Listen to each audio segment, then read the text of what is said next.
सदा सत्स्वरूपं चिदानन्दकन्दं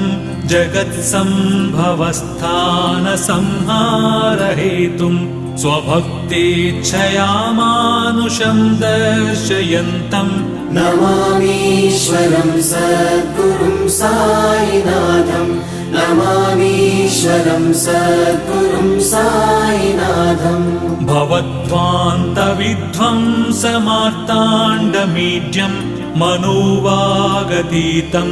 मुनिर्ध्यानगम्यं जगद्व्यापकं निर्मलं निर्गुणं त्वां नमामीश्वरं सद्गुरुं साईनाथं